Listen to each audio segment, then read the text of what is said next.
Namaste. Welcome to Annie's Kitchen and you're watching Annie's Kitchen with Annie. Annie's കിച്ചണിൽ ഈ പ്രാവശ്യം കുറേ recipes നമ്മൾ ചെയ്യുന്നുണ്ട്. ഇതെല്ലാം പുതിയ റെസിപ്പീസാണ്. പുതിയ റെസിപ്പീസ് എന്ന് പറയുമ്പോൾ ട്രഡീഷണൽ ആയിട്ട് എനിക്ക് കിട്ടിയ സാധനമാണ്. എന്നാന്ന് വെച്ചാൽ എൻ്റെ അമ്മച്ചി ഒക്കെ ഉപയോഗിച്ച് അമ്മച്ചി പറഞ്ഞു തന്ന, അല്ലെങ്കിൽ അവരുടെ കാലത്ത് സത്യം പറഞ്ഞാൽ ഞാൻ നേരത്തെ പറയാറില്ലേ, എന്നാ ഏതൊരു പെൺകുട്ടിക്കും ഒരമ്മ ഏറ്റവും കൂടുതൽ കൊടുക്കുന്ന ഒരു സ്ത്രീധനോ അല്ലെങ്കിൽ ഒരു സ്നേഹമോ, ഏറ്റവും കൂടുതൽ സ്നേഹത്തെക്കാട്ടിലും ഒരു വീട്ടിലേക്ക് കെട്ടിച്ചു വിടുമ്പോൾ അമ്മമാർ പറഞ്ഞു വിടുന്ന ഏറ്റവും വലിയൊരു കാര്യം നമ്മുടെ പാചകത്തെക്കുറിച്ചാണ് അല്ലേ. അപ്പം എന്നാ ചെയ്യുന്നത്, മിക്ക പെൺകുട്ടികൾക്കും ഒരു റെസിപ്പി ബുക്ക് അമ്മയുടെ ഉണ്ടാവും. പക്ഷെ ഇപ്രാവശ്യം ഞാൻ കോട്ടയത്ത് വീട്ടിൽ പോയപ്പോൾ എൻ്റെ അമ്മച്ചി തന്ന ഒരു ബുക്കുണ്ട് എൻ്റെ കയ്യിൽ. അമ്മച്ചിയൊക്കെ അന്നത്തെ കാലത്ത് എഴുതി വെച്ചതായിരിക്കാം, പക്ഷെ അതൊക്കെ ഈ പറഞ്ഞ പോലെ പിച്ചി കീറിയൊക്കെ പോയേക്കുവാ. പക്ഷെ എന്നാലും അമ്മച്ചി അടുത്തിരുത്തിയിട്ട് ഞാൻ വായിച്ച് ഞാനായിട്ട് അത് എഴുതിയെടുത്ത കുറച്ച് റെസിപ്പീസ് കിട്ടിയിട്ടുണ്ട്. അതാണ് ഞാൻ ഇപ്രാവശ്യമൊക്കെ ട്രൈ ചെയ്യുന്നത്. ഈ പറഞ്ഞ പോലെ ഒത്തിരി എളുപ്പമാണ്, പക്ഷെ നല്ല രുചിയാണ്. ഇപ്രാവശ്യം ഒരു ചിക്കൻ കറിയാണ് ചെയ്യുന്നത്. ചിക്കൻ കറി എന്ന് പറയുമ്പോൾ ഇതിനകത്ത് ഒരുപാട് എന്താ പറയുക ഇൻഗ്രീഡിയൻസ് ചേർന്നിട്ടുള്ളൊരു പ്രശ്നമല്ല, പക്ഷെ എളുപ്പ വഴിയില്ല. എന്നാൽ ഇത് എന്നൊക്കെ ചേർന്ന് വെച്ചാൽ മല്ലിപ്പൊടി, മുളക് പൊടി മഞ്ഞപ്പൊടി ഉണ്ട്, പക്ഷെ ഗരം മസാല ഉണ്ട്, പക്ഷെ ഇതിനകത്ത് മല്ലിപ്പൊടി ഇല്ല.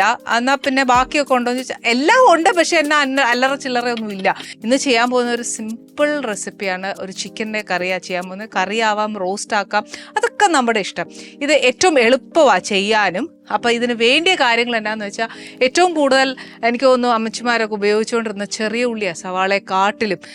എന്നെ സംബന്ധിച്ചും മിക്കവരും എന്നോട് പറയാറുണ്ട് സവാളയെക്കാട്ടിലും പാടാ ചെറിയ ഉള്ളി പൊളിക്കാനൊക്കെ ആയിട്ട്. പക്ഷെ എന്നാലും ഇച്ചിരി ഇടുന്നതും അതിൻ്റെ രുചി വ്യത്യാസം നല്ലോണം വരും കേട്ടോ. അപ്പം അതിന് വേണ്ടി ഇൻഗ്രീഡിയൻസ് എന്നാന്ന് വെച്ചാൽ, ഇതിപ്പോൾ ഞാൻ ഒത്തിരി ചെറിയ ഉള്ളി, ഇങ്ങനത്തെ ഉള്ളി പൊളിക്കാനാ പാട്, അതുകൊണ്ടാണ് നമ്മൾ ഏറ്റവും കൂടുതൽ ചെറിയ ഉള്ളി എടുക്കാൻ മടിക്കുന്നത്. അപ്പം ഇതൊരു 5-6 എണ്ണം ചെറിയ ഉള്ളി വേണം. അത് കഴിഞ്ഞാൽ ഒരു 4 പച്ചമുളക്, അത് എരിവ് അനുസരിച്ച് നമ്മൾ കൂട്ടിയാൽ മതി. 1 കിലോ ചിക്കൻ്റെ കണക്കാണ്, അപ്പോൾ അതനുസരിച്ച് എടുക്കുക. പിന്നെ ഉള്ളത് ഒരു കഷ്ണം ഇഞ്ചി, അതായത് ഒരു കഷ്ണം ഇഞ്ചി എന്ന് പറയുമ്പോഴത്തേക്ക് ഒരു ഡെസേർട്ട് സ്പൂൺ അരിഞ്ഞു വന്നാൽ എത്ര വരും അതനുസരിച്ച്. അതേ കൂട്ട് തന്നെയാണ് നമുക്ക് വെളുത്തുള്ളി വേണ്ടിയത്. പിന്നെ ഉള്ളത് കുറച്ച് ഗ്രാമ്പൂ എന്ന് പറയുമ്പോൾ ഒരു 3-4 എണ്ണം അത്രേ വേണ്ടുള്ളൂ. പിന്നെ ഉള്ളത് പട്ട, ഏലക്ക, പിന്നെ ഉള്ളത് കുറച്ച് മുളക് പൊടിയാണ്. സാധാരണ അന്നത്തെ പറയുന്ന കാശ്മീരി മുളക് പൊടി അങ്ങനെയൊന്നും ഇല്ല, സാധാ മുളക് പൊടിയെ പൊടിച്ചിട്ടുള്ളൂ എന്നാണ് പറഞ്ഞത്. അതുകൊണ്ട് ഇതിപ്പോൾ സാധാ മുളക് പൊടിയാണ്. പിന്നെ കുറച്ച് മഞ്ഞൾപ്പൊടി, ഇത് കുറച്ച് തക്കാളി, 1 കിലോയ്ക്ക് ഒരു 4 തക്കാളി. ഇതാണ് ഒരു മീഡിയം സൈസ്, നമ്മുടെ അളവ് ഞാൻ എപ്പോഴും പറയുവല്ലേ. അപ്പോൾ ഇനി നെക്സ്റ്റ് വേണ്ടിയത് അതേപോലെ തന്നെ ഒരു 2 വലിയ സവാള അരിഞ്ഞതാണ്. ഇത് കുറച്ച് മൈദ എടുത്തു വെച്ചിരിക്കുന്നത്. മൈദ ഇല്ല, ഗ്ലൂട്ടൻ അലർജി ഉള്ളവർക്കാണെങ്കിൽ കുറച്ച് കോൺഫ്ലവർ എടുത്താലും മതി, അരിപ്പൊടി എടുത്താലും മതി. ഇതിപ്പം ഏകദേശം 1 കിലോ ചിക്കനാണ് മേടിച്ചത്. ഇനിയിപ്പോൾ ബോൺലെസ് ആണെങ്കിൽ അങ്ങനെ ഏതാന്ന് വെച്ചാൽ നമുക്ക് ഇഷ്ടമുള്ളതുപോലെ ചെയ്യാം. ഇതിന് കുറച്ച് എളുപ്പമുള്ള പരിപാടി എന്നാന്ന് വെച്ചാൽ, ആദ്യം കുറച്ച് സാധനങ്ങൾ നമ്മൾ ചതച്ചെടുത്തേച്ച് വേവിക്കാൻ വെക്കണം ചിക്കൻ. അത് കഴിഞ്ഞിട്ട് അതിൻ്റെ മെയിൻ കാര്യങ്ങൾ നടക്കുന്നത്. അപ്പോൾ ഇതിനകത്ത് ഇടാൻ പോകുന്നത് ഒരു 3-4 ചെറിയ ഉള്ളി, നമ്മുടെ ചിക്കൻ്റെ അളവ് അനുസരിച്ചാണ്. പിന്നെ വേണ്ടിയത് ഒരു 4 പച്ചമുളക്, അതേപോലെ ഒരു കഷ്ണം ഇഞ്ചി, അതായത് ഒരു വലിയ ഡെസേർട്ട് സ്പൂൺ കണക്കാക്കി എടുത്താൽ മതി. ഒന്ന് ഇച്ചിരി അരിഞ്ഞിട്ടേക്കാം. പിന്നെ വേണ്ടിയത് ഒരു ഇച്ചിരി വെളുത്തുള്ളിയാണ്, ഒരു 5-6 എണ്ണം. ഇതിപ്പോൾ അരിഞ്ഞ് വെച്ചുകൊണ്ടാണ് ഒരുപാട് ഇടുന്നതായിട്ട് തോന്നുന്നത്.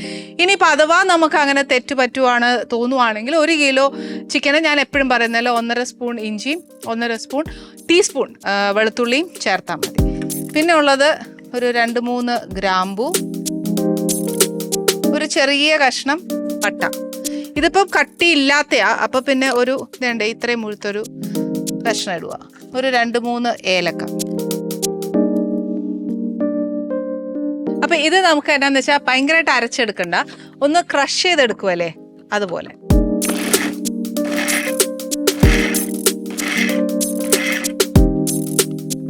ഓക്കെ, ഇത്രയും മാത്രം അതിനെ എടുത്തേച്ചാൽ മതി.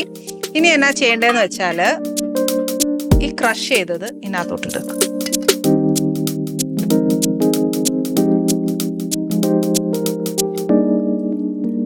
അത് കഴിഞ്ഞിട്ട് ഇതിൻ്റെ കൂട്ടത്തിൽ കുറച്ച് മഞ്ഞൾപ്പൊടി, കുറച്ച് മുളക് പൊടി. പച്ചമുളകിൻ്റെ എരിവ് നോക്കി വെച്ച് വേണം നമ്മൾ എപ്പോഴും മഞ്ഞൾപ്പൊടി മുളക് പൊടിയൊക്കെ മുളക് പൊടി ഇടാനായിട്ട്. ഇതിനകത്ത് കുരുമുളക് അങ്ങനത്തെ ഒന്നുമില്ല, പക്ഷെ എന്നാലും പച്ചമുളകിൻ്റെ എരിവ് ഒന്ന് ശ്രദ്ധിച്ചോളൂ.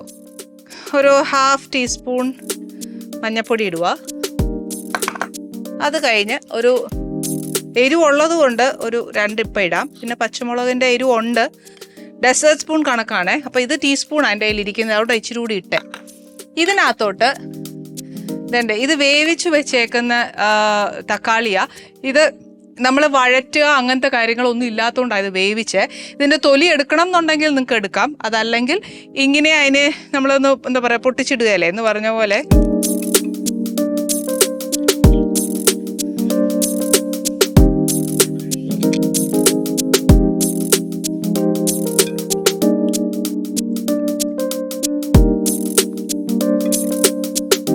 തക്കാളി നല്ലതായിട്ട് അങ്ങ് ഉടച്ച് അതിനകത്തൊന്ന് ചേർത്തേച്ച് ഇനി ചെയ്യേണ്ടത് എന്നാന്ന് വെച്ചാൽ ആ ചിക്കൻ ഇതിനകത്തോട്ട് ഇടും.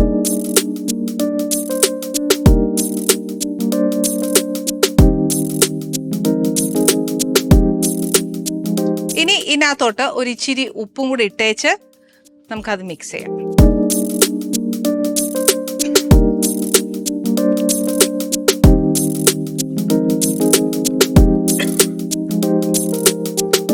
ആക്ച്വലി ചിക്കൻ അതിനകത്ത് നമ്മൾ ചിക്കനിൽ നിന്ന് വെള്ളം ഊറി അതിനകത്ത് ചിക്കൻ കിടന്ന് വേവണം എന്നാണ് ശരിക്കും പറയുന്നത്. അതാ ഏറ്റവും ടേസ്റ്റ്.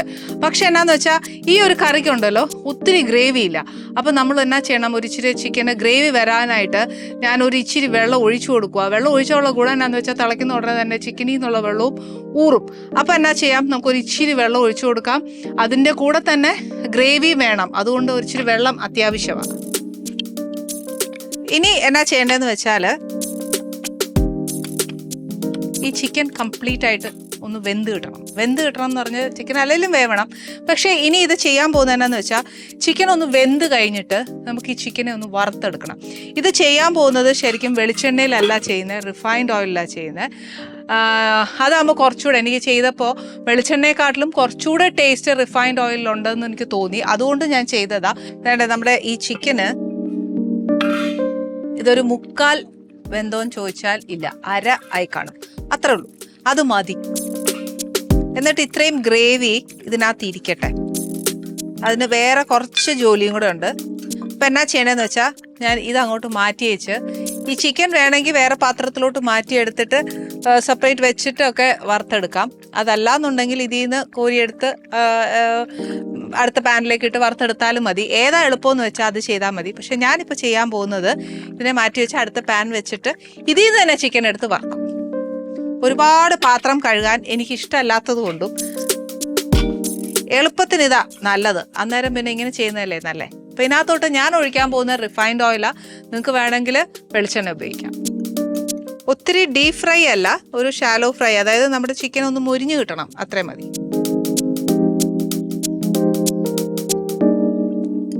എണ്ണ ചൂടാവുന്നതിന് മുമ്പ് ഇതിൽ നിന്ന് എടുത്ത് ഞാൻ ഇതിലിടാൻ പോവാം. കാര്യം എന്താണെന്ന് വെച്ചാൽ വെള്ളമായത്, അപ്പോൾ ഇച്ചിരി എന്നാ പറയുക പൊട്ടിത്തെറിക്കലും ഒക്കെ കാണും. അതുകൊണ്ട് അതൊന്ന് അവോയ്ഡ് ചെയ്യാൻ വേണ്ടി മാത്രം എണ്ണ ചൂടാവുന്നതിന് മുമ്പേ ചിക്കൻ അങ്ങ് ഇടുക.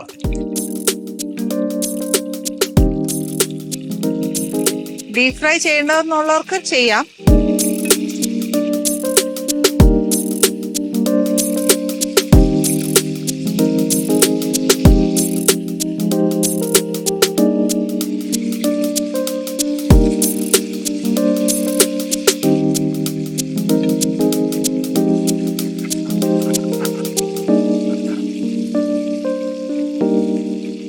നമ്മൾ ചിക്കൻ വറുക്കാനിട്ടു.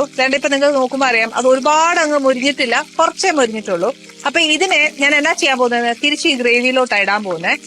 ഇനി ഞാൻ നേരത്തെ മൈദ വെച്ചു എന്ന് പറഞ്ഞില്ലേ, ആ മൈദ വേണമെന്നുണ്ടെങ്കിൽ ഈ സമയം നമ്മൾ ഈ ഗ്രേവി തിളപ്പിക്കുന്ന സമയം ഗ്രേവി ഒന്ന് തിക്കാവാൻ വേണ്ടി കുറച്ച് കലക്കി ഒഴിക്കാം. മസ്റ്റ് അല്ല, വേണമെങ്കിൽ മാത്രം. അതല്ല നമ്മുടെ തനി നാടൻ ടേസ്റ്റിൽ പോകാനായി ഇഷ്ടമെന്നുണ്ടെങ്കിൽ ഇങ്ങനെ ചേർത്താൽ മതി. ഇതിനൊരു കുറച്ചൊരു ഗ്ലേസിങ് കിട്ടും, കുറച്ച് ഗ്രേവിക്ക് തിക്നെസ് കിട്ടും. ഒരുപാട് മൈദ ചേർക്കാനല്ല, ഒരു ഇച്ചിരി മൈദ ചേർത്താൽ മതി. അപ്പൊ ഇപ്പൊ ചെയ്യാൻ പോകുന്ന കാര്യം എന്നാന്ന് വെച്ചാൽ ഈ വറുത്ത ചിക്കൻ ഞാൻ തിരിച്ച് നമ്മൾ ഗ്രേവിയിലേക്ക് ഇതിനകത്തോട്ട് അങ്ങ് ചേർക്കും. നമ്മൾ എടുത്ത ഗ്രേവി അതേ സെയിം സാധനം. ഓക്കെ, ഈ ചിക്കൻ ഇതിനകത്തിരിക്കട്ടെ. ഈ സമയത്ത് നമ്മളിവിടെ നേരത്തെ അരിഞ്ഞു വെച്ചിരുന്ന ഉള്ളിയില്ലേ അത് ഇതിനകത്തോട്ട് ഇട്ട് കുറച്ചൊന്ന് ബ്രൗൺ ആക്കി എടുക്കണം.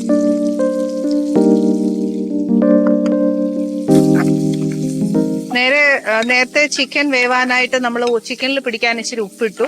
പക്ഷെ എന്നാലും ഇതിനകത്തോട്ടും കൂടെ ഒരു ഇച്ചിരി ഉപ്പിട്ടാൽ തരക്കേടില്ല. ഒരു ഇച്ചിരി ഉപ്പിടാവേ. അതിന്റെ കൂട്ടത്തിൽ തന്നെ എണ്ണയും അങ്ങ് തീർന്നുകൊണ്ട് ഇച്ചിരി എണ്ണയും കൂടെ ഒഴിക്കുക.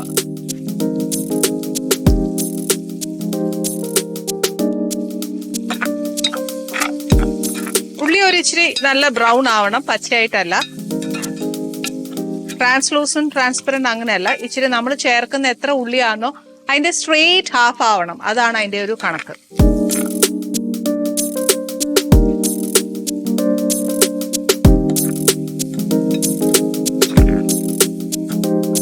ചൂടായി കിടക്കുന്ന എണ്ണയിൽ ഉള്ളി മൂക്കാൻ വലിയ താമസമൊന്നുമില്ല. അതും കട്ടിയുള്ള ചീനച്ചട്ടി ആണെങ്കിൽ ഒത്തിരി എളുപ്പമാ. പിന്നെ ഈ നോൺ സ്റ്റിക് പാന് ഒന്നും അധികം ഉപയോഗിക്കരുതെന്നാ പറയുന്നത്. ഏറ്റവും നല്ലത് ഇരുമ്പ് ചട്ടിയാന്നാ പറയുന്നത്. പക്ഷെ ഇത് വേഗം ആവും കേട്ടോ. ഇതിനകത്ത് കറിവേപ്പിലയും മല്ലിയിലയും 50-50 ബേസിസ് ഇടാം. അതല്ല കറിവേപ്പില മാത്രം മതി എന്നുണ്ടെങ്കിൽ അങ്ങനെ ഇടാം. മല്ലിയില മാത്രം മതി എന്നുണ്ടെങ്കിൽ അങ്ങനെയും ഇടാം. ഇപ്പൊ അതേണ്ട ഉള്ളി ഒരു നല്ലായിട്ട് മൂത്തു എന്ന് പറയാൻ തന്നെ പറ്റും. കാര്യം എന്താണെന്ന് വെച്ചാൽ നിങ്ങൾ വിചാരിക്കുക ഞാൻ ചിക്കൻ്റെ വറുത്ത എണ്ണയിലോട്ട് ഉള്ളി ഇട്ടപ്പോൾ ആ നിറം ഇതിലോട്ട് ആയതാന്ന്. അല്ല, ഈ ചിക്കൻ നമ്മൾ ഇളക്കുമ്പോൾ അറിയാലോ, അതാ മുരിഞ്ഞു വരുന്നതിന്റെ ഒരു അതിന്റെ ടെക്സ്ചർ മാറുമ്പോൾ തന്നെ നമുക്ക് അറിയാമല്ലോ.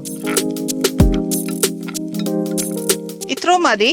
ഇനി ഇതിനെ ഞാൻ നേരത്തെ വറുത്ത് വെച്ച ചിക്കൻ ഉണ്ട്, ഗ്രേവി ഉണ്ട്, എല്ലാം ഉണ്ട്. ഇതിനകത്തോട്ട് ഞാൻ ഈ വറുത്ത ഉള്ളിയും കൂടെ ഇതിനകത്തോട്ട് ഇടുക.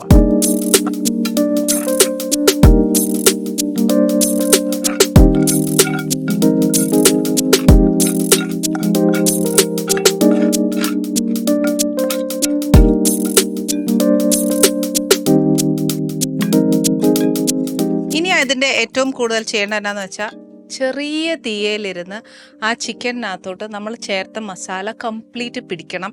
നമ്മൾ ചേർത്ത എണ്ണ കംപ്ലീറ്റ് തെളിഞ്ഞു വരണം. അപ്പം അതിന് ശരിക്കും പറഞ്ഞാൽ നല്ലൊരു ക്ഷമ വേണം. ക്ഷമയുണ്ടെങ്കിൽ മാത്രമേ ഈ കറിക്ക് ഒരു ടേസ്റ്റ് വരത്തുള്ളൂ. കാര്യം എന്താണെന്ന് വെച്ചാൽ നമ്മളൊന്നും അധികം വഴറ്റും പിടിക്കുകയോ ഒന്നും ചെയ്യുന്നില്ല.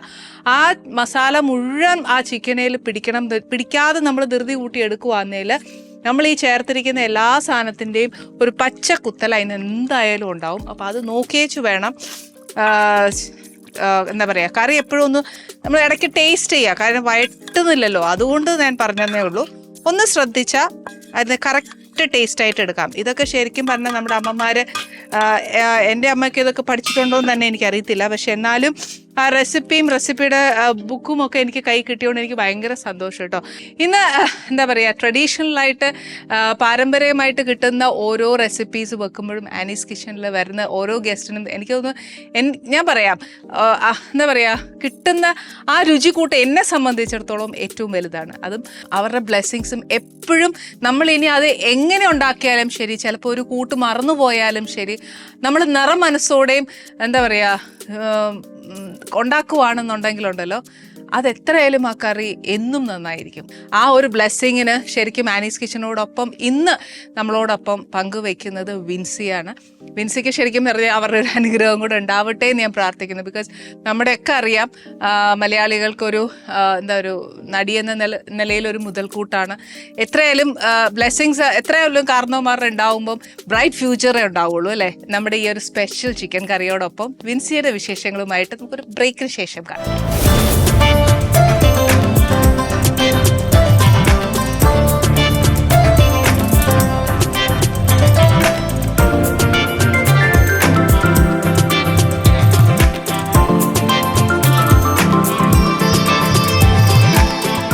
നമസ്തേ. നമസ്തേ. നമസ്തേ. ആദ്യം തന്നെ വിശേഷം ചോദിക്കുന്നതിന് മുമ്പ് ആദ്യം വേറൊരു കാര്യം ചോദിക്കട്ടെ. എന്റെ ഏട്ടന്റെ പടത്തിൽ ഇപ്പൊ ചെയ്തില്ലേ, അത് ആദ്യം വിശേഷം ചോദിക്കട്ടെ, എങ്ങനെയുണ്ടായിരുന്നു? ഓർക്കാപ്പുറത്ത് കിട്ടിയൊരു എന്താ പറയാ സർപ്രൈസ് ആയിട്ട് എനിക്ക് കിട്ടിയ ഒരു ലക്കി എന്താ പറയാ ഒരു ഓപ്പർച്യൂണിറ്റി ആയിരുന്നു. ശരി. കുറച്ച് കോൺട്രവേഴ്സി ഒക്കെ ഉണ്ടതിന് ശേഷം ഞാനൊരു ലോങ് ഒരു ഗ്യാപ്പ് വന്നപ്പോഴാണ് കറക്റ്റ് ഷാജി സാറിന്റെ പടത്തിൽ നമ്മളൊക്കെ ഈ ആക്ഷൻ പടത്തിന്റെ മെയിൻ ഡയറക്ടർ എന്നുള്ളൊരു രീതിയില്, അപ്പം അങ്ങനെ ഒരാളുടെ ആളുടെ പടത്തിലോട്ട് വിളിക്കാന്ന് പറഞ്ഞപ്പം ഭയങ്കര എക്സൈറ്റഡ് ആയിരുന്നു. ത്രൂ ഔട്ട് റോൾ അല്ല എങ്കിലും പ്രോമിനന്റ് ആയിട്ടുള്ള ഒരു റോൾ തന്നെയാണ്. എനിക്ക് ഭയങ്കര ഇഷ്ടപ്പെട്ടു ആ സെറ്റ്. കുറച്ച് ദിവസങ്ങൾ എനിക്ക് ഉണ്ടായിട്ടുള്ളൂ. പക്ഷെ ഭയങ്കര പ്രൊഫഷണൽ ആയിട്ടുള്ള ഒരു സെറ്റ്. ഞാൻ എന്താ പറയാ, ഞാനിങ്ങനെ ആലോചിക്കായിരുന്നു ഒരു ദിവസം. ഞാനിങ്ങനെ പോയിട്ട് ഇങ്ങനെ ചുമ്മാ തമാശക്ക് ഇങ്ങനെ ആരോ പറയുന്നത് കേട്ടു, ഒരു സിഗരറ്റ് വലിക്കണമെങ്കിൽ 1 മൈൽ അകലെ പോകണം, ഈ സെറ്റിൽ അതൊന്നും പറ്റത്തില്ല. അപ്പൊ ഞാൻ ചോദിച്ചു, അപ്പോഴാണ് ഞാൻ ശ്രദ്ധിച്ച ഒരാളും അവിടെ സിഗരറ്റ് വലിക്കുന്ന കണ്ടിട്ടില്ല. ഭയങ്കര ഷാജി സാറിനത് പറ്റത്തില്ല. അരിശപ്പെട്ടിട്ടില്ല, പക്ഷെ അവിടെ റൂളുണ്ട്. അതായത് സെറ്റിൽ പറ്റില്ല അലേർട്ട്നെസ് ഉണ്ട്. അപ്പൊ ഞാൻ ആലോചിച്ചപ്പോ ശരിയാണല്ലോ, ആരും സിഗരറ്റ് വലിക്കുന്ന കണ്ടില്ലല്ലോ, എന്താ പറ്റി?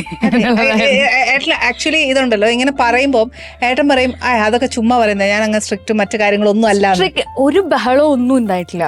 പക്ഷെ ഇതെല്ലാരും സ്ട്രിക്റ്റ് ഉണ്ട് ഉണ്ട് എന്ന് വെച്ചാൽ എല്ലാവരും അത് പാലിക്കുന്നുണ്ട്, അതൊരു പ്രൊഫഷണൽ ആയിട്ട് കൊണ്ടുപോകുന്നുണ്ട്. അത് ഭയങ്കര ഒരു. അപ്പൊ പേടിയുണ്ട് ഏട്ടനെ? ഇല്ല, ഫ്രണ്ട്ലിയാ, നല്ല ഫ്രണ്ട്ലി. അവര് കൊച്ചു കുഞ്ഞുണ്ട്, മിത്ര എന്ന കുട്ടിയുടെ പേര്. അവളുടെ അടുക്കുന്ന മിഠായി മേടിച്ചരാം ചെയ്യിപ്പിക്കുന്നത് കാണണം, ഭയങ്കര കംഫർട്ട് ചെയ്ത്.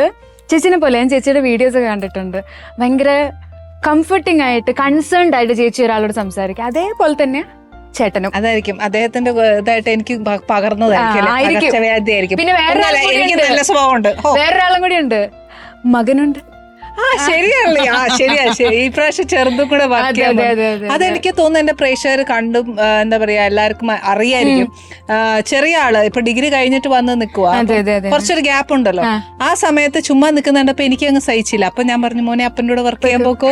അല്ലെ, ആമ്പിള്ളേർ ചുമ്മാ നിൽക്കുന്ന കാണുമ്പോ എനിക്ക് ഭയങ്കര പ്രയാസമാണ്. എന്നതിലൊക്കെ പണിയെടുക്കണ്ടേ? നന്നായി പണിയെടുപ്പിച്ചിട്ടുണ്ട്. ആണല്ലേ? അവിടെ പിന്നെ പക്ഷെ ഈ പറഞ്ഞ പോലെ മകൻ എന്നുള്ളൊരു ബന്ധം അങ്ങനത്തെ ഒരു ഇത് ഞാൻ കണ്ടേ ഇല്ല. എഡി തന്നെ അല്ലേ? ഓക്കെ.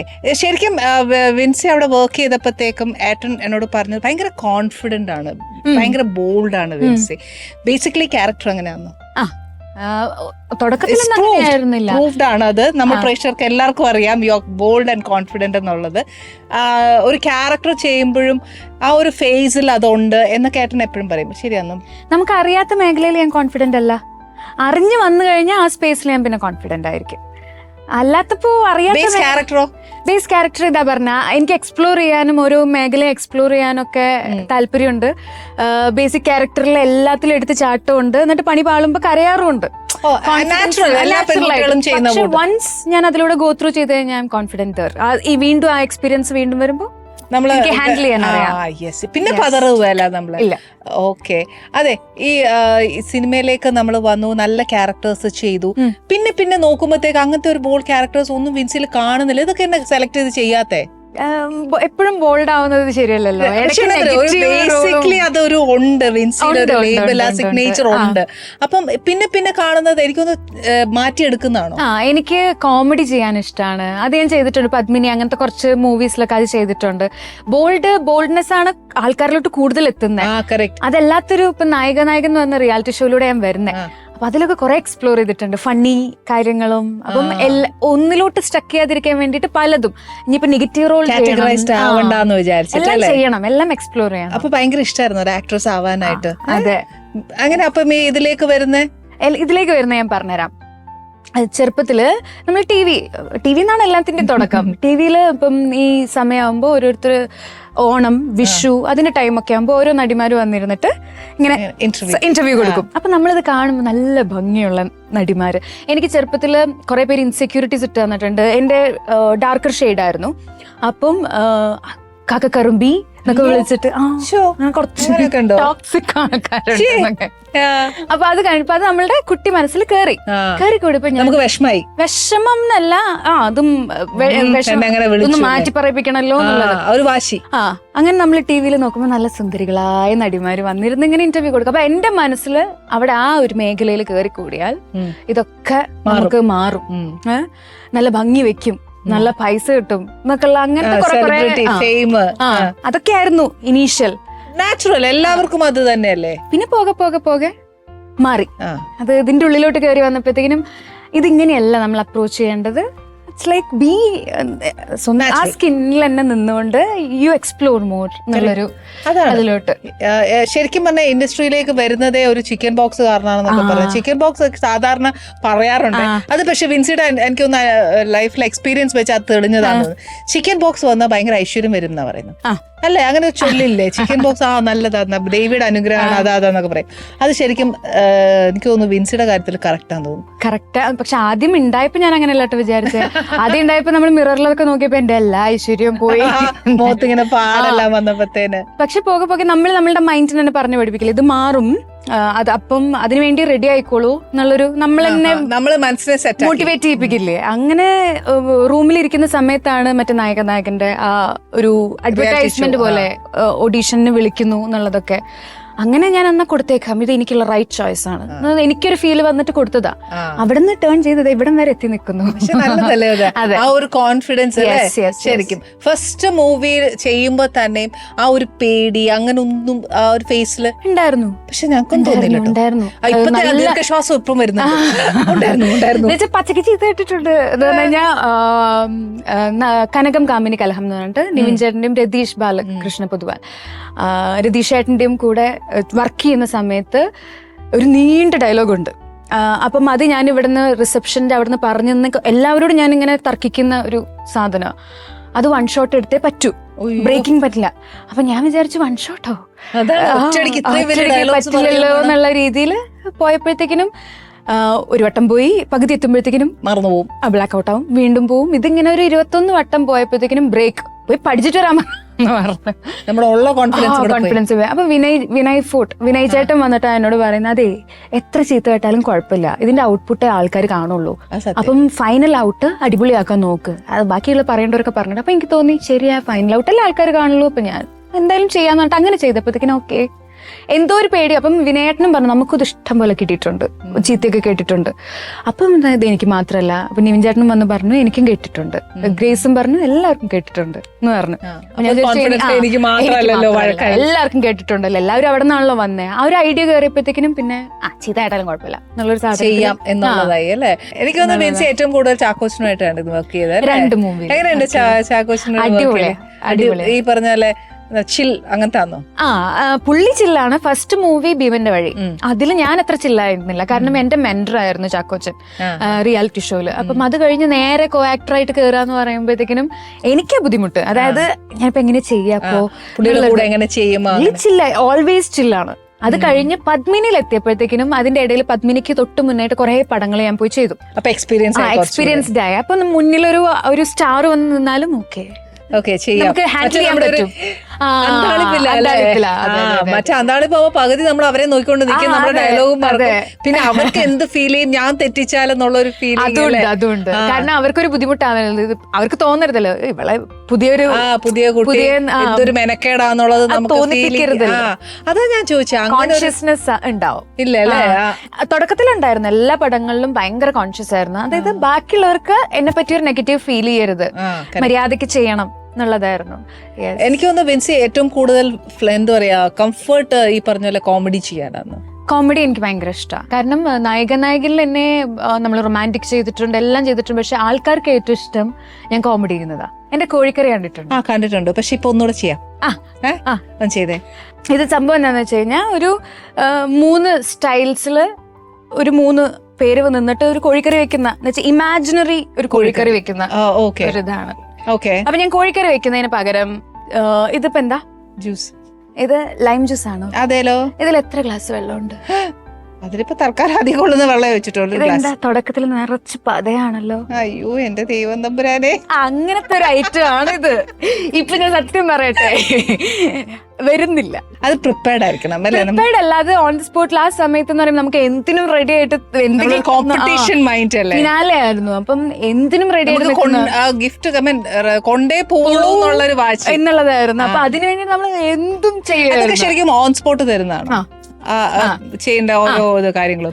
നമ്മൾ വെൽ പ്രിപ്പയർഡ് ആയിരിക്കണം അല്ലേ എന്റെ മെച്ചി? എനിക്കറിയാം. കുറെ പ്രോഗ്രാംസിനും ആനുവൽ ഡേയ്സിനൊക്കെ സ്കൂളിലും കോളേജിലൊക്കെ പോകുമ്പോ എല്ലാവർക്കും ഇത് വെക്കണം. എല്ലാരും അത് പറയും, ചെയ്യിക്കും. വേറെ എന്ത് പടം ചെയ്തിട്ടോ നമ്മൾ എന്ത് നേടിയിട്ടോ കാര്യമില്ല, കോഴിക്കറിയാണ് അവർക്ക് വേണ്ടത്. അതാണ് സൂപ്പർ ഡൂപ്പർ ഹിറ്റ് ആയത് അല്ലേ? അതെ. എങ്ങനത്തെ ക്യാരക്ടേഴ്സ് ചെയ്യാൻ ഏറ്റവും കൂടുതൽ ഇഷ്ടം? കോമഡി ഓക്കെ, അല്ലാതെ എനിക്ക് ഇപ്പോഴും വെൻസിയുടെ ഫേസിൽ കോമഡി ആയിട്ട് ഒട്ടും സൂട്ട് ആവുന്നില്ല. എനിക്ക് ഭയങ്കര എന്താ പറയാ, ഒരു തന്റെ ഇടം പിടിച്ച കുറിച്ച്, അല്ലെങ്കിൽ ഒരു നെഗറ്റീവ് ക്യാരക്ടർ ഭയങ്കരമായിട്ട് ചെയ്യുന്നുണ്ട്. അതൊക്കെ ഭയങ്കര എനിക്കത് ചെയ്യണമെന്ന് ഭയങ്കര ആഗ്രഹമാണ്. എന്ന് വെച്ചാൽ നെഗറ്റീവ് എന്ന് പറയുമ്പം ഇങ്ങനെ പാരവെപ്പ് അങ്ങനത്തെ ഒന്നും അല്ലാതെ പക്കാ നെഗറ്റീവ് ആയിട്ടുള്ള ഒരു ചെയ്യാൻ ഒരു താല്പര്യമുണ്ട്. അങ്ങനെ മേ ബി സൂൺ ഒരു ചെയ്യണം. ആക്ടേഴ്സ് നമ്മൾ എല്ലാ ടൈപ്പ് ഓഫ് ക്യാരക്ടറും ചെയ്താലല്ലേ നമ്മുടെ കഴിവ് എന്താന്ന് പ്രൂവ് ചെയ്യാൻ പറ്റുള്ളൂ. ഇല്ലെങ്കിൽ നേരത്തെ വിൻസി പറഞ്ഞ പോലെ നമ്മൾ കാറ്റഗറൈസ് ടൈപ്പ്, അത് വേണ്ട. ഈ പറഞ്ഞ പോലെ എക്സ്പ്ലോർ ചെയ്യണമല്ലോ അല്ലേ? എനിക്ക് ചെയ്യണം. എനിക്ക് നെഗറ്റീവ് എങ്ങനെ ഞാൻ ചെയ്തിട്ടില്ല. ഭയങ്കര നെഗറ്റീവ് ആയിട്ടുള്ള അല്ലെങ്കിൽ പണി കൊടുക്കുന്ന അല്ലെങ്കിൽ അങ്ങനത്തെ ഒരു മൈൻഡ് സെറ്റിലുള്ള ഒരു ക്യാരക്ടർ ഞാൻ ചെയ്തിട്ടില്ല. അത് ചെയ്യണം. എന്തോ ഭാഗ്യത്തിന് കോമഡി ഒക്കെ നമുക്ക് 2-3 സിനിമകളിൽ ചെയ്യാൻ കിട്ടി. പത്മിനിയിൽ അങ്ങനെ ചെയ്യാൻ പറ്റി. ഇതിൽ ചെയ്ത് ഞാൻ തന്നെ കണ്ടിട്ടില്ല ഞാൻ നെഗറ്റീവ് ചെയ്ത് എങ്ങനെ ഉണ്ടാവും എന്നുള്ളത്. ഒന്ന് ട്രൈ ചെയ്യണം. അതാ. പിന്നെ ഈ പറഞ്ഞ പോലെ ഞങ്ങൾ ഇടയ്ക്കൊന്ന് കേട്ട് വിൻസിയുടെ പേരും മമ്മൂക്ക എന്ന പ്രശ്നം. മമ്മൂക്കാക്ക് ഒരു പ്രശ്നമില്ല. മമ്മൂക്കാക്ക് പ്രശ്നമില്ലെന്ന് എനിക്കറിയാം. പക്ഷെ ഞങ്ങളിങ്ങനെ ഫുൾ എനിക്കത് ഒട്ടും മനസ്സിലായില്ല. എന്തായെന്ന് വെച്ച് കഴിഞ്ഞാല് കണ്ണൂർ ആദ്യമേ തന്നെ ഈ അവാർഡ് കിട്ടിയപ്പം, സ്റ്റേറ്റ് അവാർഡ് കിട്ടിയപ്പോഴത്തേക്കിനും മനോരമയില് വിൻസി എന്നുള്ളത് വന്നിട്ടുണ്ടായിരുന്നു. പിന്നെ എനിക്കും ഞാൻ എന്റെ പേരിന്റെ അർത്ഥം എന്താന്ന് പണ്ടൊക്കെ ഞാനിങ്ങനെ ആലോചിച്ചപ്പോഴത്തേക്കിനും ഞാൻ തന്നെ കണ്ടെത്തിയിട്ടുണ്ടായിരുന്നു. വിൻസി 2 അർത്ഥങ്ങള്, വിജയം കാണുന്നവള്, വിജയത്തിന്റെ സാഗരം എന്ന് ഞാൻ തന്നെ ഇട്ടിട്ടുണ്ടായിരുന്നു. കുറച്ച് ഓവർ ആണെങ്കിലും അതെന്നെ ഭയങ്കരമായിട്ട് മോട്ടിവേറ്റ് ചെയ്തിട്ടുണ്ടായിരുന്നു. വെച്ചാൽ എവിടെ എന്തെങ്കിലുമൊക്കെ പണി പാളി കഴിഞ്ഞാലും വിൻസി സക്സസിലേക്ക് എത്തും എന്നുള്ളത് മൈൻഡ് ആണല്ലോ എല്ലാം. നല്ലതല്ലേ? അങ്ങനെ ഞാൻ ഇട്ടുണ്ടായിരുന്നു. അപ്പോഴാണ് കണ്ണൂർ സ്ക്വാഡ് സിനിമ റിലീസായപ്പം ഞങ്ങളുടെ അടുത്ത് ഒരു തിയേറ്ററിൽ ഞങ്ങൾ പോയിട്ട് സിനിമ കണ്ടു. അപ്പോൾ സിനിമ കണ്ടപ്പം അതിൻ്റെ ഞാൻ വന്നതുകൊണ്ട് സെലിബ്രേഷൻ എന്നെ വെച്ചിട്ടാക്കാമെന്ന് വിചാരിച്ചിട്ട് അവർ കേക്കൊക്കെ കട്ട് ചെയ്തു. അപ്പോൾ ഞാൻ എനിക്കൊരു മമ്മൂക്കാൻ്റെ നമ്പർ എന്ന് പറഞ്ഞിട്ട് ഒരു നമ്പർ കിട്ടിയിട്ടുണ്ടായിരുന്നു. അപ്പോൾ ഞാൻ പറഞ്ഞു ഞാനിതൊക്കെ അയച്ചു കൊടുക്കാമെന്ന് പറഞ്ഞു. അപ്പോൾ ഞാൻ ആദ്യമായിട്ട് മെസ്സേജ് അയക്കുന്ന ഇതിൻ്റെ ഫോട്ടോസ് എല്ലാതും അയച്ചു കൊടുത്തു. അപ്പോൾ മമ്മൂക്കയാണ് എന്നുള്ള രീതിയിൽ തന്നെ വന്നപ്പോഴത്തേക്കും ഞാൻ വിളിച്ച് ബുദ്ധിമുട്ടിക്കരുതല്ലോ. അപ്പം സോ ഹാപ്പി, എന്താ പറയാ, ഞാൻ വിൻസി ആണെന്നുകൊണ്ട് നോർമൽ നെയിമിൽ വിൻസി എന്ന് എഴുതിയപ്പോഴത്തേക്കിനും പുള്ളിക്കാരൻ ഇങ്ങോട്ട് വിൻസി നിട്ടു. അപ്പൊ തന്നെ ഞാൻ തീരുമാനിച്ചു മതി ഇതുപോലൊരു കോംപ്ലിമെന്റ് എവിടെ കിട്ടും. അപ്പം വിൻസി എന്ന് അടിച്ചപ്പോഴത്തേക്കിനും ഞാൻ പിന്നെ അപ്പൊ തന്നെ ഞാൻ എന്റെ ഇൻസ്റ്റഗ്രാം പ്രൊഫൈലും കാര്യങ്ങളും WIN.C അപ്പൊ ഞാൻ അപ്പൊ തന്നെ എല്ലാം എനിക്ക് അത് അർത്ഥമുണ്ട് കേട്ടോ. അപ്പൊ ഞാനത് മാറ്റിയപ്പോഴത്തേക്കിനും എല്ലാരും അത് കുറച്ച് എല്ലാം എത്തി. ഞാൻ വിചാരിച്ചു എനിക്ക് എന്റെ സന്തോഷത്തിലേക്ക് മാറ്റാൻ റീച്ചായി. പക്ഷെ അത് കഴിഞ്ഞ് കുറേ കഴിഞ്ഞിട്ട് ഞാൻ മമ്മൂക്കാനെ പിന്നെ മറ്റേ ഫിലിം ഫെയർ അവാർഡും കിട്ടിയപ്പോ അപ്പോഴാണ് മമ്മൂക്കാനെ ഞാൻ സ്റ്റേജിൽ കണ്ടത്. മറ്റേ സ്റ്റേറ്റ് അവാർഡ് മേടിക്കാൻ പുള്ളി വന്നിട്ടുണ്ടായിരുന്നില്ല. എന്തോ അനിയത്തിയുടെ ചേച്ചിയുടെ മരണോ അങ്ങനെ എന്തോ സംതിങ് വന്നിട്ടുണ്ടായിരുന്നില്ല. അപ്പൊ ഞാൻ കണ്ടപ്പോഴത്തേക്ക് ഞാൻ സ്റ്റേജില് മമ്മൂക്ക എനിക്ക് ഭയങ്കര ഇഷ്ടമാണ് പുള്ളിക്കാരനെ. അപ്പൊ ഞാൻ അങ്ങനെ പറഞ്ഞു, നമ്മൾ ഒരു ആക്ടർ എന്ന നിലയ്ക്ക് ഭയങ്കരമായിട്ട് അഡ്മയർ ചെയ്യുന്ന. അപ്പൊ ഞാൻ അങ്ങനെ പറഞ്ഞു, മമ്മൂക്ക ഞാൻ അങ്ങനെ മെസ്സേജ് അയച്ചിട്ടുണ്ടായിരുന്നു എന്ന് പറഞ്ഞു. ഇല്ല, മമ്മൂക്ക അപ്പൊ തന്നെ പറഞ്ഞില്ല. അയ്യ പറഞ്ഞു ഞാൻ ആർക്കപ്പം ഇത്രയും കാലം മെസ്സേജ് അയച്ചിരുന്നേ? അയ്യ പറഞ്ഞു എന്റെ നമ്പർ വേണമെങ്കിൽ ജോർജേട്ടനോട് ചോദിച്ചാൽ മതി എന്ന് പറഞ്ഞു. അപ്പൊ ഞാൻ ഓക്കെ. അപ്പൊ മമ്മൂക്ക കുറച്ച് കാലങ്ങളായിട്ട് ഞാൻ മമ്മൂക്കാക്ക് മെസ്സേജ് അയച്ചുകൊണ്ടിരിക്കുന്നത് വേറെ ആരെങ്കിലും ആയിരിക്കും എന്ന് പറഞ്ഞു. അങ്ങനെ അത് കഴിഞ്ഞപ്പോഴത്തേക്കിനും ഞാൻ പിന്നെ ആ മെസ്സേജ് അയക്കാൻ ഒന്നിനും പോയില്ല ആ നമ്പറിലോട്ട്. ഞാനത് വിട്ടു. കുറെ കാലം കഴിഞ്ഞപ്പോഴത്തേക്കിനുമാണ് നമ്മുടെ സൂത്രവാക്യം എന്ന് പറഞ്ഞ സിനിമയുടെ ഒരു ഇന്റർവ്യൂവിന്റെ എന്തോ വന്നപ്പോഴത്തേക്കിനും ഞാൻ പറഞ്ഞു മമ്മൂക്കാന്റെ പേര് വെറുതെ വലിച്ചിടണ്ട. എല്ലാവരും വിൻസിയുടെ പേര് ചോദിക്കും, ഈ ഒരു സ്റ്റോറി ചോദിക്കും. അപ്പം ഞാൻ പറഞ്ഞു പേര് വലിച്ചിടണ്ട, അത് മമ്മൂക്കയല്ല, അത് വേറെ ആരോ ആണ്. പക്ഷെ ഞാൻ ആ പേര് കീപ്പ് ചെയ്യാൻ തന്നെയാണ് തീരുമാനിച്ചിരിക്കുന്നതെന്ന് പറഞ്ഞു. അതിനെക്കാട്ടും ട്രോളായി പോയപ്പോഴത്തേക്കിനും ആ സെയിം നമ്പറിന്ന് വീണ്ടും മെസ്സേജ് ഒന്ന് കീപ് ഇറ്റ് വിൻസി ഹിംസെൽഫ്. എനിക്ക് അങ്ങോട്ട് ദേഷ്യം വന്നു. അപ്പൊ പറഞ്ഞു നിങ്ങൾക്ക് മതിയായില്ലേ എന്ന് ഞാൻ ചോദിച്ചൊരു മെസ്സേജ് ഇട്ടു. പറഞ്ഞിട്ട് പുള്ളിക്ക് അതൊന്നും കണക്ട് ആവുന്നില്ല.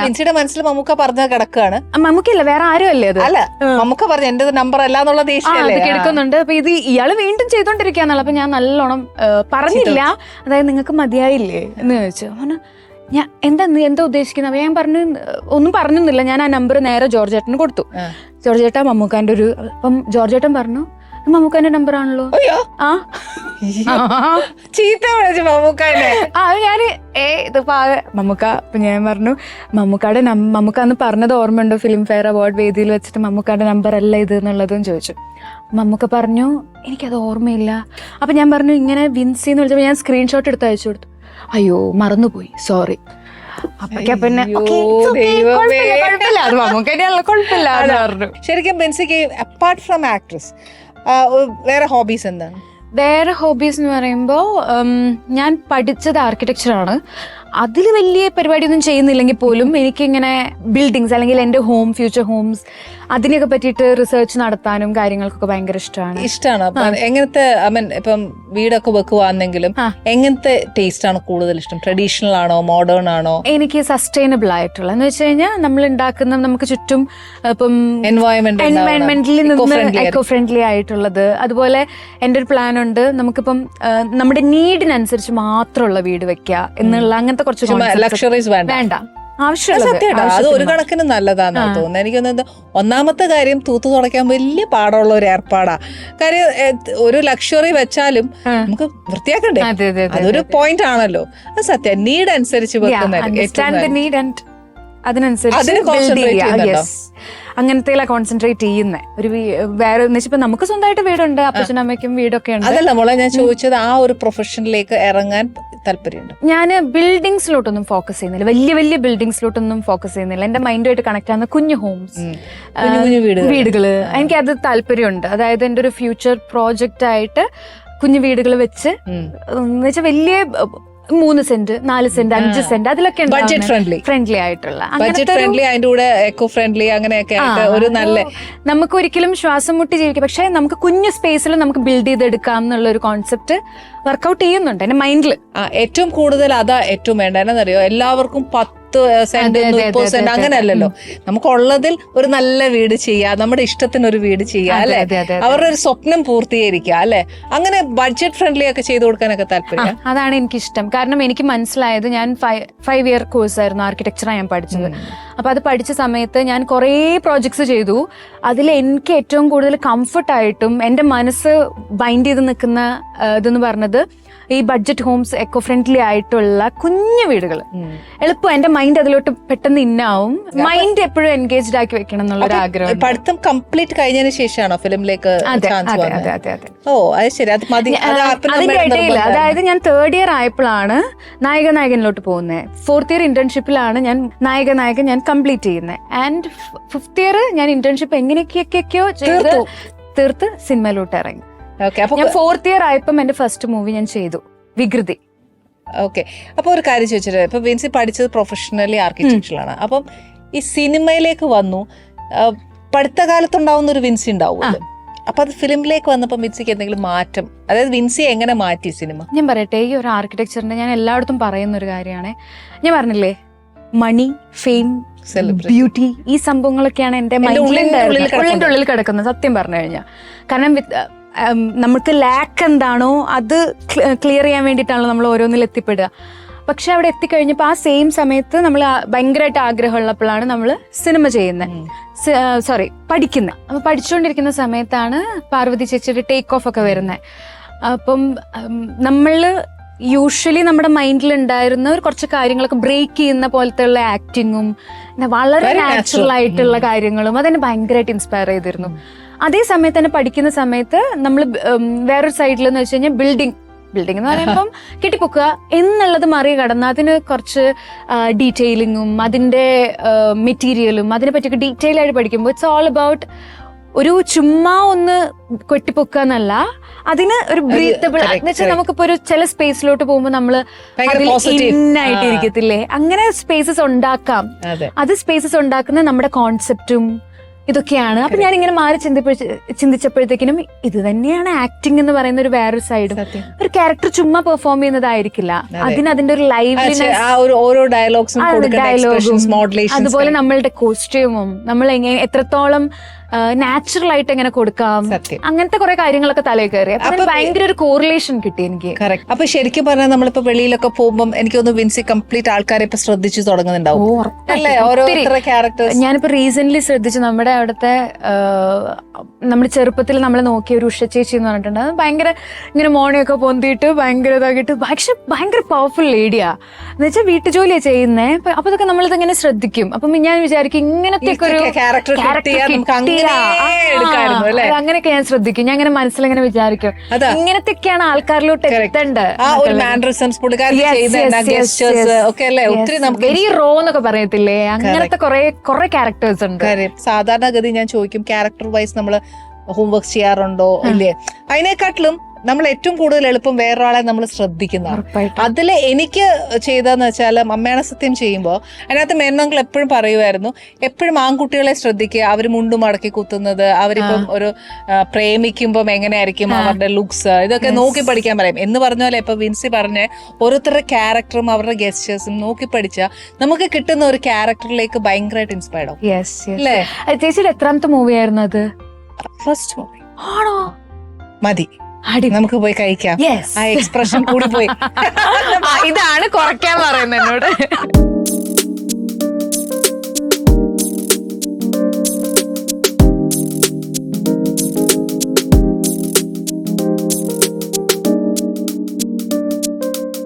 ഞാനായതുകൊണ്ടാണോ?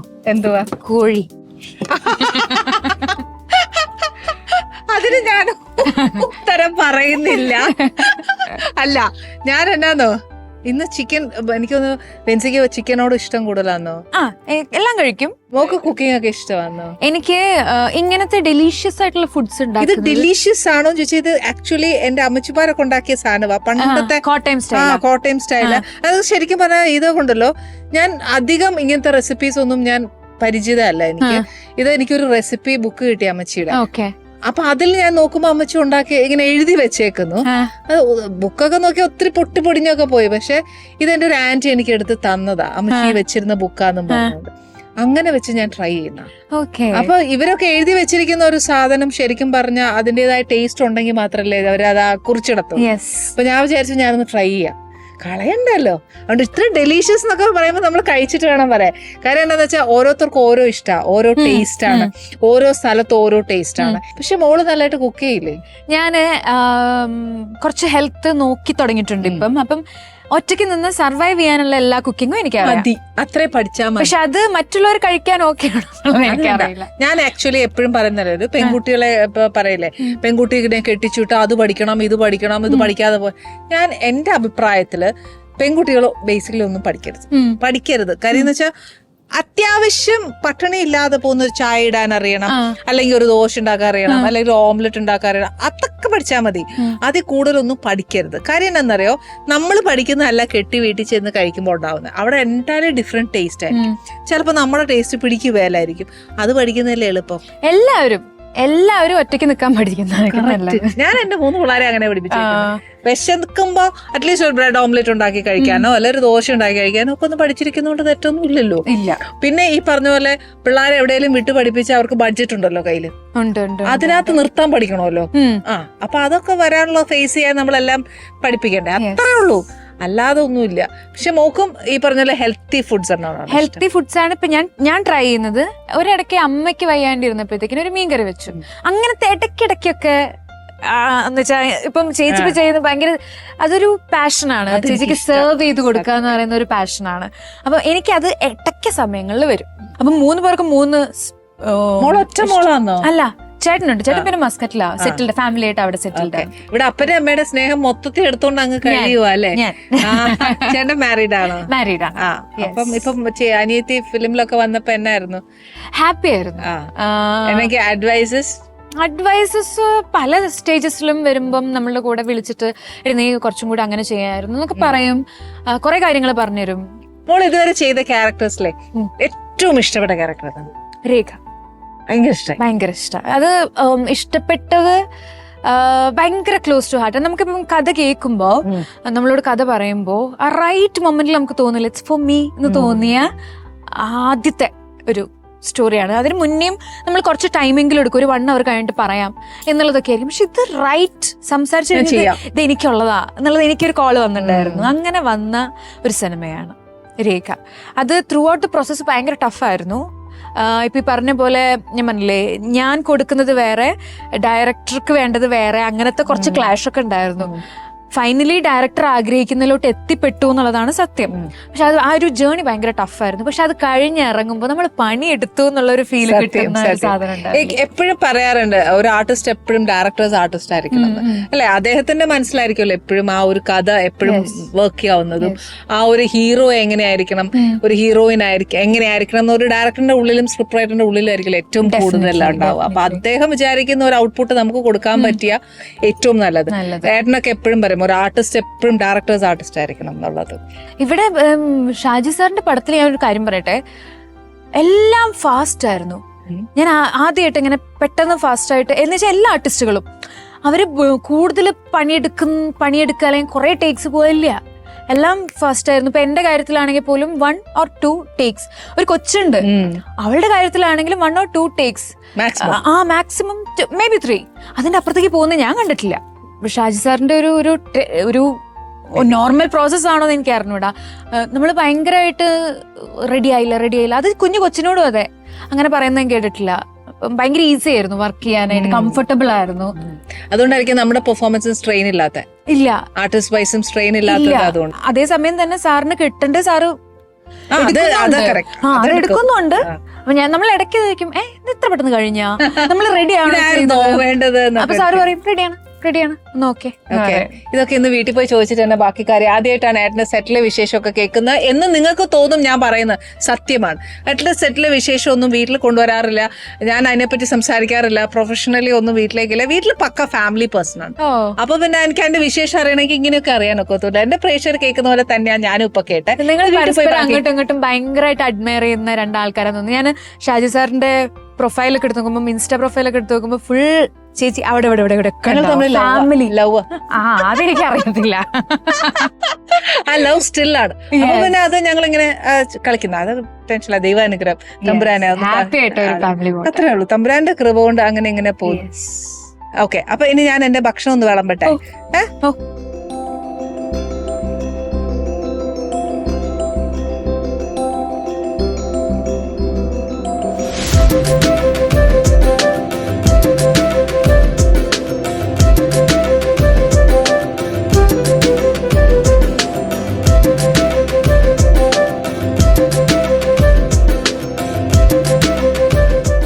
പഴയ കാലത്തെ റെസിപ്പിയാണ് ഇതൊക്കെ. ഇതിനകത്ത് ഒരുപാട് മസാലാസ് അങ്ങനെയൊന്നുമില്ല.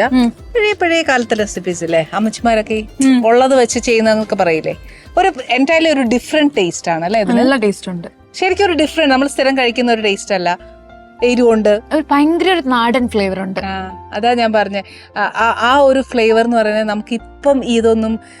എന്റെ ഒരു സത്യം പറഞ്ഞ ഒരു ബ്ലെസ്സിങ് ആട്ടോ എനിക്ക് ആ ബുക്ക് കിട്ടിയത്. എത്രയും നാളത്തെ പ്രയത്നത്തിന് ശേഷം ദൈവം തമ്പുരാനായിട്ട് ആ ബുക്ക് കൊണ്ട് മുമ്പിൽ തന്ന പോലെ എനിക്ക്.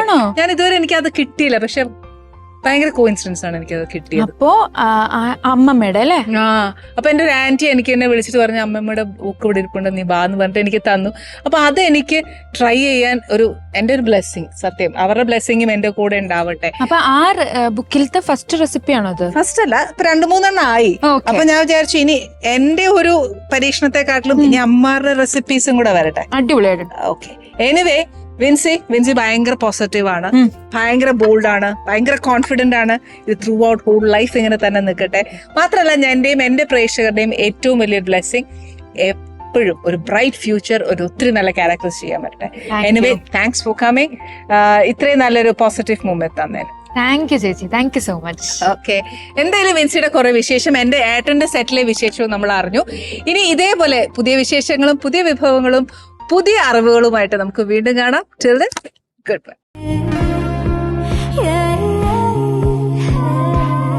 Annie's Kitchen. Let's cook with love.